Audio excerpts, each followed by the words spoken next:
Hello প্রিয় মাধ্যমিক শিক্ষার্থী বন্ধুরা, তো তোমাদের পরীক্ষা কিন্তু আজকে থেকেই ইতিমধ্যেই শেষ।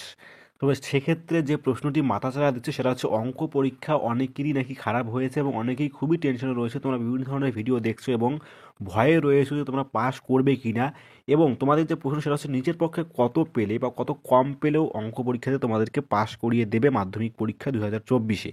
তো সেটা তোমাদেরকে একদম বিস্তারিত জানিয়ে দেবো, তোমরা একদম ক্লিয়ার হয়ে যাবে যারা অঙ্ক পরীক্ষাতে একটু কম পাবে কিংবা যাদের পরীক্ষা একটু খারাপ হয়েছে, তোমরা কিন্তু যথেষ্ট ভালো নাম্বার কীভাবে পেতে পারবে, তোমাদের কীভাবে পাস করিয়ে দেওয়া হবে। ভয়ের কোনো কারণ নেই। তো তোমাদের মাধ্যমিক পরীক্ষাতে পাস করার যে নাম্বারের হিসেবটা সেটা এখন আমি তোমাদেরকে এই ভিডিওটিতে একদম ক্লিয়ার করে দেবো। তো চলো সরাসরি মেন টপিকে আসা যাক।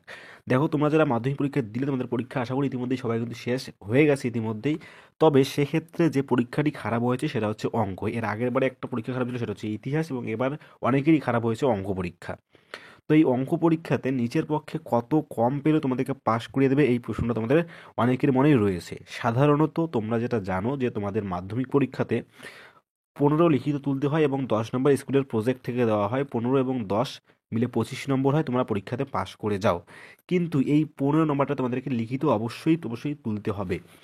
অনেকেরই আমি শুনতে পেয়েছি খুবই পরীক্ষা খারাপ হয়েছে, রাশিবিজ্ঞান আনসার করতে পারেনি, সম্পাদ্য আনসার করতে পারেনি, যে কারণেই হোক না কেন, বা তাদের এক কথায় 15 যে নম্বর লিখিত তুলতে হয় সেই নম্বরটা তারা যেভাবে হোক না কেন ম্যানেজ করতে পারেনি।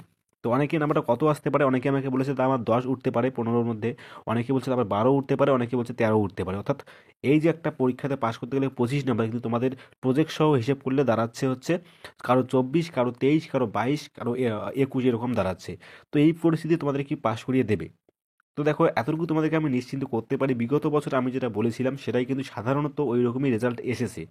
তোমাদের একটা কিন্তু বোনাস নম্বর থাকে, সেই বোনাস নম্বরটা কি সেটা তোমরা ডিটেলসে পরে জানতে পারবে। তবে আপাতত তোমরা জানিয়ে রাখতে পারো যে তোমাদের যদি 2 থেকে 3 নাম্বার কমও আসে পরীক্ষাতে, তবেও চিন্তার কোনো কারণ নেই, পাস তোমরা করবেই, কারণ তোমাদের বাকি পরীক্ষাগুলো আশা করি অনেক ভালো হয়েছে।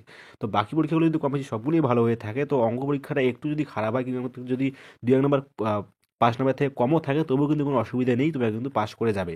সেটাতে তোমাদের চিন্তার একদম কোনো কারণ নেই। আশা করি বোঝাতে পারলাম। তো আপাতত তোমাদের পরীক্ষা শেষ, এখন রেস্ট নাও।